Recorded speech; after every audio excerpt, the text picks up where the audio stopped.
sorry. Okay, no worries. We'll see if we can get it going again. If not, Next break, we'll figure it out. Yeah. I think it's 37 degrees here. It's the height of summer. Whoa! I will take that. I actually had frostbite in my toes this morning. That was not cool. Oh shit, man. So yeah, basically, yeah, it's really hot here, and my laptop was just starting to hum at me and go, and I was like, oh, okay, I need to close you right now. Okay, we'll figure that out later. I guess we are getting the game going. You guys can hear some beeps, so let's get into it. Game number 1 in a brand new best of 3. Fan-freaking-tastic. Let's see how these two play. Now, some people were confusing what I was saying about soO. He's a very solid macro player. He's got very solid mechanics. I was complimenting all the things that Pig had praised him for and adding on to the fact that he was such a crazy guy. And I just really want to say, even if he plays the most standard of standard, I'm really happy to introduce this player. Bottom left side of Overgrowth, kicking off this best of 3. It's the Blue Zerg, soO. And his opponent up here on the top right-hand side, his Protoss opponent, it is Trust. Was it Trust that also joined Dust Gaming? I don't think so. Oh, it was Hush. Excuse me. Wrong name. Yeah. Trust and Hush, they always get mixed up by everybody because they're kind of the two Protoss guys who they're very good and they can beat all the best guys, but they often get a little bit ignored by the likes of, there's like always the tests and the heroes. Yeah, these guys they fill out Pro League, they win important matches, but they're very rarely the ace of the team. And that sort of thing. So Trust here, interestingly, is actually going to be walling off inside his main base before expanding down to the natural. That's like, I don't know if that's like overly safe or what the plan is there. It's interesting. Because going back on soO for a moment, there's not a lot of Korean Zerg players that might be willing to hit you with like an early pull and slow lings. But if we're going to be honest, soO would be that guy.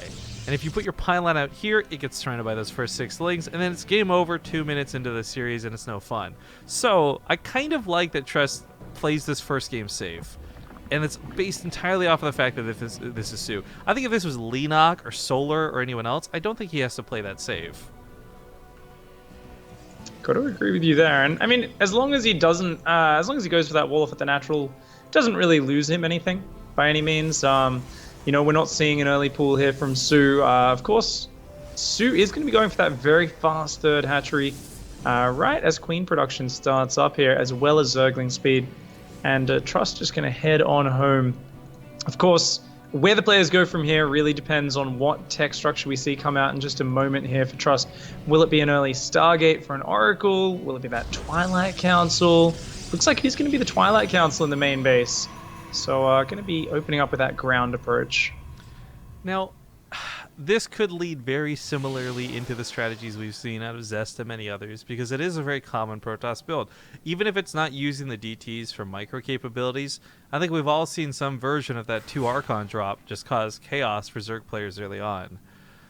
Trust maybe wants to go the Adept route. Maybe he's going to throw down those Resonating Glaives. What I like, though, is that we're going to get to find out how soO reacts to either of those strategies, because I think it's a problem he'll be consistently facing off against in the rest of the series. It looks like Glaives will be coming down for now. Trust is going to go for a very safe poke in here. Going to force a little bit of drone micro and then shade on out of there. Not really taking any real damage. Just going to regenerate those shields. 2 gateways are going down behind this for Trust. So it does look like that very old, tried, tested, and true 3 gateway adept pressure.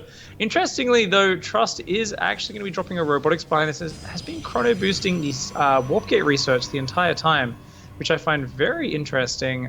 Looks like, I guess this second and third gateway were actually very early for Trust. So I think Trust wants to go for a very fast warp in to get a super early 6 adept timing, and then to potentially follow up with 9 adepts soon afterwards. And of course, with that robo, there's always the chance to just drop 3 or 4 more gateways and just go completely all in on adepts.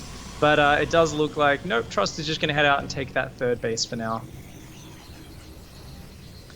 I do wonder, though, if this might be a bit of a fake. He knows the Overlord's there. He wants to see the probe move in. He wants to see him actually send those Adepts over. It's really going to hinge on whether this actually comes down. It looks like Pylon for now, but nothing else here to defend it. Probe's going to get picked off. Adepts are already across the map, Pig, and that's no small amount of Adepts. No, we do have, already 5 Adepts over there. It is only 4 minutes 25 right now, and they're already in the third base. soO only has a few Zerglings right now. Those Adepts pretty well positioned right now behind those minerals. Those Zerglings can't really get surface area. Trust, fantastic positioning, killing off a lot of these Lings. Is microing around a little bit. soO, though, is going to be able to eventually clean this up with these Zerglings. And actually, only 2... Ooh, a few more drones going down in the natural. Good shade. Okay, so Trust's going to get a good little bit of damage here. The problem that you gotta ask, though, especially you see roaches already being made, is that worth it? Too many times you see a Protoss player throw too much away, then there they are with 6 supply at home, waiting for the roach ling push, and it's not always enough for just a mothership core. That's a lot of Zerglings about to hit that third as well, but the Mothership Core is there. If that second pylon finishes, if Trust overcharges immediately, he might be able to hang on, but no, he's just going to abandon it. 3 Adepts, though, do dive into that third base. They are taking down the drone, so both players trading blows on the economy front. Of course, Trust, though, now is stuck on 2 bases. How does he ever get that third base up? I think even if soO loses a few more drones, if he can just shut down these couple of Adepts, then he will be okay, but the Warp Prism is not done yet. Diving on into the main base. I really like that the Queens are focusing on the Warp Prism. Obviously, they could be shooting the Adepts, but trying to push that off. Realizing it's a little bit futile, decides to put a couple more shots into those Adepts. Natural base transfer comes on in, 14 drones dead. But soO's still sitting on a good 35 behind this. I don't think he's in that much trouble just yet. Yeah, I mean, it looks painful, and if there was a third base behind this, I would be really liking Trust's position. But without the third base and with no real strong anchor or defensive army behind this, Trust is going to try to resecure that third, and it's going to hinge entirely on pylon overcharge. He needs to get pylons down right now because all he's got is a couple of Adepts and an Immortal. This is not a big force out of Trust, and it's not something which gains value over time. He is adding Blink, but he doesn't have any sentries down yet. And I mean, he's doing this kind of half-assed pressure in the main, but I don't think this is going to get much done. Well, Surround the Lings should be able to push that back. Yep, picks them up right away. Of course, there were some roaches from earlier that got made into Ravagers. Maybe the Crucible can help catch the Warp Prism, maybe it won't, but the nice thing is he's not going to have to worry about force fields. That's for certain. Trust does have a lot of gateways right it's now. It's not just me. Oh, man. 6 gateways are down. He's going to be adding a Forge behind this, so Trust doesn't want to go all in. Finally gets his sentries down, which is so important for the follow-up scouting, but really needs to keep the pressure on with this Warp Prism. If he doesn't keep the pressure on, soO might be able to just get down a Spire or maybe Lurk Attack, something like that. So Trust here trying to get some damage done is forcing a lot of attention out for soO, but now that Warp Prism is dangerously low, and Trust going to pick off just a few more drones and then pick up and leave. This damage is starting to compound at this point, and I think Trust is steadily working his way back into this game. The real threat right now is Roach Speed is finished, and that's 8 Roaches, 2 Ravagers, 32 Zerglings, 8 more Roaches in production. Trust just has this small elite army of Stalkers, Immortals, and Archons. Stalkers, Immortals, and Sentries, and that's what he has to defend with. I mean, the Immortals can certainly blow away the Roaches. That's not a problem. But the fact that there's so many Ravagers combined with Lings, there's just a lot of damage. And Trust, he doesn't have the Mothership Core here. There's no recall. He either walks home or turns this into a base trade. Mothership Core doing what she can, but the pylon's already removed from the equation. Third base fully surrounded by these Lings. Mothership Core gonna go down to the Corrosive Vials. That was a big mistake. Trust was busy fighting in the middle of the map. Force fields go down, and this is a bit rough. soO takes down that third with relative ease. Yeah, that's massive. If Trust just sat back and defended that, I think he'd be in a great position right now after he got all that follow-up Adept pressure done. But now, soO marauding around, constantly delaying this third base. And, I mean, it's getting to desperation point right now. Trust, you need that base up right now. You're already down heaps in the army supply. This is not necessarily his moment to go kill soO. soO's got so many Roaches and Ravagers and Zerglings out, and soO says, you know what, you're down on 2 bases. I see that you're not even rebuilding a third. I know you're going to just all in across the map. Guess what? I'm not droning behind this. I'm just massing Ravagers and Zerglings. I mean, this goes back to what I was saying earlier, too. By having the earlier Ravagers, a couple of sentries weren't going to be a problem. Now there's a kind of question soO has to ask himself, and that's, do you want to break the force fields, or do you want to try and aim at the sentries? Either way, with about 6 Ravagers out, he's got more than enough options to try either. Force fields are going to come down. Really great force fields for very minimalistic reduction of surface area, but that being said, there's not that many more force fields behind this. I want to say like 3 in those sentries total. No Guardian and 9 Shield. more Ravagers morphing right now, Yeah. so he's got pretty much endless. Oh, the Warp Prism! The Warp Prism gets sniped by those Vials just a little bit too far forward. All the force fields are gone. Trust only now restarts that third Nexus. That single Zergling delayed it for so long. Oh no, Trust is being forced into full retreat, trying to use these Blink Stalkers with some fancy micro, but he's in desperation moment right now. He's got his Dark Shrine on the way, the Desperation Dark Shrine. He's kind of grasping at straws at this point. soO's army is so huge, and I mean, I guess Trust still has a few immortals in this army, but with all the force field energy wasted, I just can't see him defending against this huge army of Ravagers. And it is quite a huge army, sitting on 16 of them. Of course, Ravagers, unlike Roaches, do not take the bonus damage from the Immortals, so they're kind of losing their effectiveness. Normally, the Immortals would blast away a pure Roach army, but this isn't a pure Roach army. Those Ravagers have that extra range, the corrosive bile shots, obviously. Trust has got upgrades and weapons, and that's kind of cool, but they don't seem to be helping at all in this situation. And Trust there, he dives in forward a little bit with the Stalkers, gets punished quite hard for it. It does clean up, a decent amount of soO's army, but soO is still up in economy. He's still up at almost double the army supply. Luckily for Trust, the Immortals still stand strong. He's got a few force fields. He can hold onto this ramp for a little bit longer. But, oh no, he splits his army away, and soO gets up that ramp. Suddenly, force fields aren't going to be nearly as effective. He does have an Overseer here as well. The DTs are not going to be able to push this away, and Trust desperately stuttering back to the overcharge, trying to fall back to that Bastion, but he's just got such a small force here, and this corrosive bile can zone him out almost endlessly.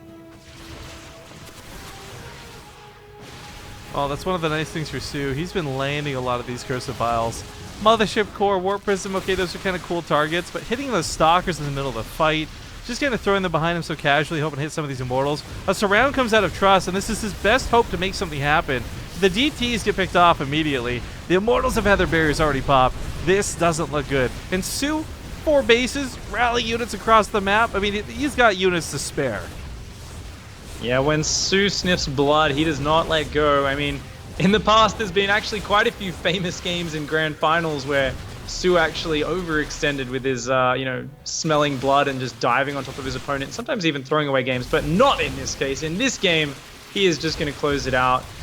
Trust could not keep up with him. I really feel a little bit sad here for Trust. He was looking so good in that early game after, the second and third wave of adept pressure kept killing drones.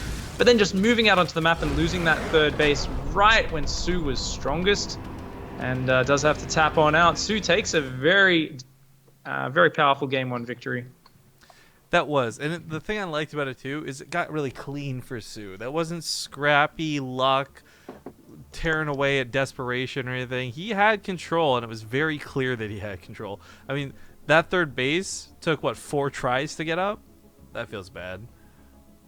Feels bad, man. I'm just gonna very quickly start my computer, so if you guys get into the lobby exceptionally quickly, make sure they don't start the game for me. But fortunately, my StarCraft sound just keeps stopping working in between games for some reason today. Okay, I'll try and make sure they don't start. Luckily, they don't seem to be in just yet. No worries. I'll be back in just a moment. So, guys, of course, this is Group A. Zest, Leenock, Trust, and soO. Of course, Leenock actually took down Zest with that surprise 2-1 victory before a crazy couple of games there. The game 1, especially the one which Zest won, which he kind of somehow came back from a really bad position. But Leenock ended up closing it out. And this is, of course, the other side of that bracket in this game. In this group where Trust is now down 1 game against soO. So the winner will be facing off against Leenock in the winner's match, and the loser of this match will be facing off against Zest in the loser's match. So it's not an easy road to progression if you drop this this set. Having to face Zest as well as the loser of the winner's match to go through, it would be really tough. So we're waiting to get back into this game. Luckily for you, we don't have... Oh, either of the players here? Maybe it's the wrong lobby. And I'm already in. Yeah, but So, yeah. the players just left. You scared him away, Pig. Way to go.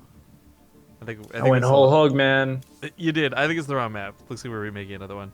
I was gonna mention the thing we were doing during the break. Man, I lucked out and I had 3 production things. I've never had that happen before, so my scout only had 2 turns to make it. Felt so good, man. Nice. All right. Let's see. New lobby is up. Fingers crossed. Joining off of Crank here. Yeah, it looks like it's the wrong map. So Whirlwind is gonna be the map played for game 2. All right.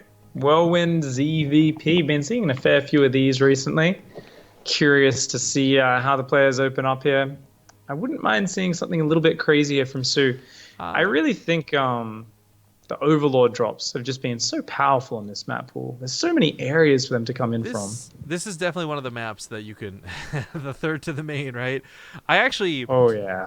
What I love about this map, though, is it's not even the small cheeky little things. I've actually been enjoying the macro games where you see two players the map is so big. You actually like one army will go through the north while the second army goes through the southwest, and they miss each other entirely, and it creates these more base trade situations, kind of what we saw earlier with Lenok and Zest.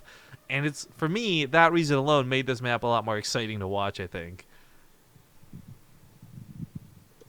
But looks And like yeah. we're just gonna say ready. Join the cool kids. I feel a bit. It's strange. So, I guess a little bit taking it back to base trade TV for a moment.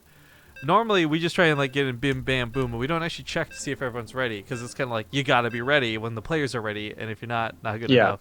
So it's so strange seeing everybody check for all the casters. I appreciate it too, cause making sure like we're ready to go, but it's so strange. It feels so different. Yeah, it's super weird. I'm always the same. I'm like, you don't need to wait. Like, come on, man. It's my Yeah, it's I'm my of the job to be opinion that ready. I'm always ready to go. Don't ask, just do it. Again, no complaints here. I'm glad the players are being so accommodating and all that, but it's foreign to see, I suppose. We are in game number 2. You guys are watching the IEM main cast. Actually, this is the B stream for Group A. I'm Rifkin casting with Pig, and in the bottom right side we got the blue Zerg player soO. Oh. And his opponent spawning up here in the top right-hand side of Whirlwind. It is Trust. That's a really early probe scale, but I guess on a 4-player spawn map, you gotta get to it. He might even still get here in time to block out if he's paying attention. Not gonna. He wanted to. Sloppy, you gotta watch for that on those 4-player maps. It's not that sloppy, to be fair. It's a 1 in 3 chance that you'll actually go to the right base and have a chance to do that. So soO does get the hatchery down. He's gonna be happy with that, but Trust as well here. At least he's got that information now, knows exactly what's going on. soO, fortunately for him, is actually scouting with his Overlord in the first direction as well. So he's gonna know instantly what's going on in about 20 seconds. So very comfortable openings for both players. Very standard follow-ups, I'm sure we'll see. Yeah, and I want to point out the difference in the way Trust is building here, too. I'm sure part of it certainly has to do with the map, knowing that soO's not going to be able to do anything weird. 4-player spawn, you got a little bit of safety in where you spawn. So we don't have Trust actually building tight-knit into his main base, but right at the natural ramp. And I like that. Really do, lose a little bit of your flexibility against some of those all-ins if you don't have your first gateway down there at the front. It can get really hard to take that natural. But Trust here with this standard opening is going to be looking very good. Of course, on this map, it is going to be interesting. In this vertical spawn, soO is going to be wanting to expand south, along the left-hand side of the map, away from Trust as much as possible. Yeah. Trust will most likely also expand to his third on the left. But after that, he'll probably be wanting to take his fourth towards soO because he wants all of his bases in a sort of tight packed formation so that he can protect them with the less mobile Protoss army. Well, it's funny, you say less mobile, but with the Stargate opener, depending on how Trust builds this out, this might actually be an incredibly mobile Protoss army if he goes Mass Phoenix, which have been coming back into fashion. It's still not like an A-list build, but when you start seeing 16 Phoenix keeping Hydras from even rallying, oh, it looks so disgusting. Yeah, Phoenix is always one of those builds, like it can be a little bit iffy because they are a sensitive unit, but it's definitely strong and it's something which is always, a possibility. Of course, Oracles is always still a very typical and reliable way to open up. We'll have to find out in just a moment which one Trust prefers. Interestingly, already going for that Twilight Council afterwards, so we'll be following up potentially with a big Adept attack. And even Kronos the Stargate, so he's really looking to pump something out here. I mean, I like the Oracle opener too, not just because it can get in there and kill a queen and maybe a couple of drones, but Revelation. Man, nothing beats Revelation when it comes to scouting. It is seriously such a powerful tool. Oh yeah, and it looks like for now, we are just going to see both players building up. soO already starting Spore Crawlers, really respecting the strength of that Oracle. Yeah. He's going to have Spore Crawlers well ahead of time to make sure they can't do any damage. And it looks like Resonating Glaive starting up behind this. So going to have some nice, powerful, quick attacking Adepts. 4 gateways as well, actually. And so far, soO hasn't seen those gateways on the front side, so he has no idea about this. Well, again, the Oracle isn't exactly going to be stopped dead in its tracks. There's a little bit of wiggle room around the sides. The queens are in a pretty good position. In fact, yeah, he's actually going to get very little with this. I don't think he expected this to be so well guarded. Trust is pushed off immediately. Got a single drone kill for all his troubles. Yeah. Does keep it alive. We'll get some value later, but it is heavily bruised, which does make it a bit harder. Trust, you got to be careful with this Adept. There we go. Okay, I think with the second Adept helping, this won't be the worst trade for Trust. He'll kill a couple of Zerglings for it. Is going to be able to potentially keep that Nexus alive. Actually, whoa, has to bring the Oracle home and turn on its laser beam in order to get these Zerglings out of there. Wastes a bunch of the Oracle's energy. Nice little bit of harassment with just a few Zerglings for soO so far. And he's going to be going into Baneling and Evolution Chamber tech behind it, so big upgraded Ling Bane play here for soO, just what we'd expect from him. Meanwhile, Warp Prism on the way for Trust, and it looks like 4-gate Adept can be able to put on a good amount of pressure with those Adepts once again. Yeah, Resonating Glaives finishing up as we speak, but almost gets caught by the Lings out in the open early. That would have really taken away power from this. The idea is, like, once the Adepts get into your mineral line, you do some fancy hold position footwork while you continue to transfer through. They're really difficult to clean up. Catch them in the middle of the map with a surround, though, no problem. Yeah, these Adepts, I mean, they've denied mining time, but the drones were pulled very quickly. Only 2 drones went down, and actually gets way too much surface area there. Trust is going to lose 4 of these Adepts before they can shade out.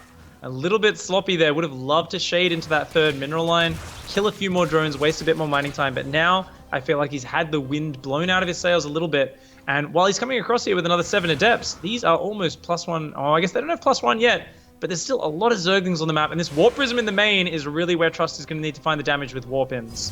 Unfortunately, he's not going to find it. He's pushed off immediately. If Trust was pairing up with the previous Adepts, with these Adepts, he would be doing monster damage, but unfortunately, he's barely scraping by, killing a couple of drones. He's trading out with Lings right now.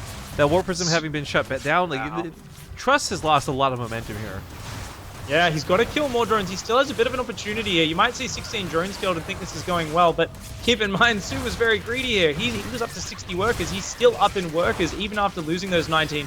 And this is no small investment from Trust. This is a lot of Adepts that he's using right now. The Queens are now on top of that Warp Prism. Uh-oh, she is dangerously low, but more Adepts in that main base getting more damage, and it's starting to get out of control. Trust here with his continued commitment actually getting something done. And now it's finally paying off. It looks like Trust's opening. Once again, looks like it's not doing well at first, but he always finds the damage just later on. Well, 40 workers isn't so bad. He's going to lose a couple more, which sucks. The question for me is, what does soO try to do? Do you macro and play safe afterwards, or do you go immediately for a counterattack? That 3rd base, pretty wide open, and he knows he just killed all the Adepts. Oh, this is perfect, though, because the Spire was scouted here. There's already a 2nd Stargate down for Trust. He's already building Phoenix, so that Spire is not going to be able to do anything with the sneaky muta transition. There's Immortals in production, stasis traps going down. We just need to see a few more Adepts and, general ground units warping in, and Trust here is going to stabilize on this fat 3-base economy. soO, meanwhile, still taking damage in the main base from Adepts, losing more and more mining time. Stasis traps, by the way, are probably one of the more underrated things in the game. There's been a couple of rare instances where they've won a game or made a difference in the way the game was going to go, but I love that there's something else the Oracle can do that's actually going to contribute to the battlefield. It puts presence out there, and it's not just sitting there waiting to do nothing. I always think back, though, Pig, I don't know about you. Every time the Oracle's brought up, I always think back to the original design where it was, like, never supposed to harm anything. It was never supposed to do anything other than, like, affect the minerals. I have dreams about that. That's always like the funniest developer kind of announcement ever. That one. It's been linked over and over again every time you see an Oracle just kill 20 workers and win a game. There's always, the Oracle's going to be the friendliest unit in the game. Workers are going to love the Oracle because it'll be the only harassment unit that doesn't kill them. Some of Blizzard's early inception for its own units have always been hilarious. Like, the Reaper was originally meant to counter the Immortal. Like, hello? What? So good times with Blizzard. But anyways, there's so many Phoenix out now. It does finally show them as well, so it's not a secret anymore. Mutas aren't going to be a threat. The Spire's finished, but he's just not going to be able to build any. The good strength here of this whole setup from Trust is, hey, the Warp Prism's still alive, and you've got Phoenix basically saying there's no point in you building mutas. So Trust can really, control the map and put on a lot of pressure with that Warp Prism for quite a while. He is going to be going up against Hydra, Ling, Bane. This is soO to a nutshell. He should be expecting this composition, and that's why he's going for that Templar Archive. soO goes for Hydra, Ling, Bane pretty much every ZVP. He just loves this style, and those Phoenix do spot it out. They confirm it. So no doubt Trust wants to go Storm, and yeah, he's actually going to continue to expand away from soO, interestingly enough. Not minding the fact that he'll be spreading himself out a bit more, but he'll really need to get that Storm before the Hydras hit him, otherwise he might be in trouble. Yeah, Storm was actually... So when Hydras were still really ridiculous, for those who don't know, I really wanted to make sure everyone's on the same page for this. Hydras got a lot of bad rap for a couple of weeks while they had the 7 range. They've been brought back down to 6. So Hydras are not so crazy and so unmanageable. But that being said, Storm was like the only way to touch them back then. Nowadays, you can fight them a little bit more evenly with Force Fields and Immortals. Oh! Trust just walking through the Hydras there. But yeah, that Storm's going to be a huge factor. No Storm on the way yet. I gotta say, Trust, you don't have sentries in this army. Blink Stalkers are not that great against Hydras until you've got, Force Fields or Storm or something in there to back them up. He's adding Archons. He's still got great supply. Don't get me wrong. Trust's still in a good position. He's up in army supply right now. With that 4th base finally, starting to get up. All these stasis traps. Trust's not in a bad spot, but if soO can just limit the economy, if he can cut off the 4th base or something like that, suddenly this game goes from a very bad opening position to quite playable. Well, that was a really nice catch, because once that stasis trap wears off, a couple of force fields guarantee, was it like 15 Ling kills? Yeah, not bad at all. Still no Storm or Disruptors or anything like that on the way, so these Hydras are really going to be quite a decent unit. There are only 4 Immortals out as well. Immortals are the other unit which simply through the quality and density of the unit can do okay against Hydras, but this is what I was talking about. If soO can just cut off that 4th base, suddenly Trust here just playing a little bit too scared. And now his income is going to dip like crazy. soO is up already 1,000 minerals a minute, and it's going to stay that way for a long time. This gives soO the ability to just throw units away. He can take a bad fight or two and still will be able to replenish. Trust, the next engagement is everything for him. Just talk about the income real quick. Looking at that graph, I didn't even realize Trust was winning the income so hard up until like the last 2 minutes of the game. That harassment really paid off for him, yeah. But soO's rebuilt now. He's stabilized. He's up in supply. Ooh, and now Trust takes the 4th base on the closest side. So we talked about Storms earlier for Hydras. Storms are even more important for Banelings. Banelings don't have a lot of health, but they did get a bit of a boost. However, Storms will still take care of them for the most part. So with he's not going to have time. Oh, he's on 72 Banelings, Pig, with another 15 coming out. soO's going to be hitting with 100 Banelings. Oh man, he's not going to give him time. Stasis traps are all activated on just a few Zerglings. Storm is 5 seconds away. Oh man, looks like there is just so much Ling Bane Hydra rolling in here. Trust losing so many units. soO not throwing those Banelings away, pulls some of them back tactically, and then goes back in once more. All the units clumped up there on the ramp. Massive Baneling connection. Food for the Banelings. Oh god, the devastation. Wow. Yeah, the funny thing is though, while this goes on, Trust actually kept his 4th. Doesn't matter obviously, but this managed to survive. GG. soO takes a 2-0. Very clean sweep. Yeah, well deserved. He just looked like he was well above Trust's level in those games.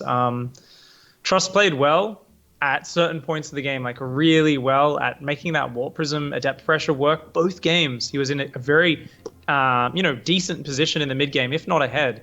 And both games, he made some rather large blunders. That game, he sat back for a very long time without adding sentries to his Force or Storm. And I really feel like he let his composition stagnate, maybe overreacting to the threat of the Spire a bit. soO made that really smart call. Don't commit to the mutas. Just go into your standard Hydraling Bane off a big economy, and there just was no answer for it from Trust. Trust panicked a little bit there, started kind of selecting his whole army and pulling it back, which grouped it up and made the Banelings more effective. I would have loved to see Trust just hold his ground. If he held his ground there, maybe he kills those front-running Zerglings, forcing soO to come in a bit more clumped up. The stasis traps actually catch some of the Banelings rather than just a few Zerglings at the front of the army. Maybe that fight looks completely different. Well, for us folks, looks like are we doing the Group A winners match? Our next match is going to be the Group A winners match. Yep. So that's the winner of Stats Innovation, which is, of course, Innovation, if I remember correctly, playing against the winner of Lysira and Hero, which is the match going on right now on the A stream. So I'll check where that match is up to and see how that's Wait, going. Group A wouldn't be Innovation. Innovation's Group B. No, Innovation's Group A. We've been casting Group B. Then the graphics they sent me are incorrect. Oh, sorry. I haven't been looking at the graphics. I'm going to link you the Wikipedia there on Skype. I mean, I'm not doubting it. It just occurred to me like, oh, these graphics they've sent me might not be so accurate then. It looks like right now on the A stream, Hero is 1 game up against Lysira. They're in game 2 right now. That's actually a really interesting match. So they actually have them backwards on the graphics they sent me. Group A, they have listed as Zest, Lenok, Trust, and soO. That's what the stream's seeing right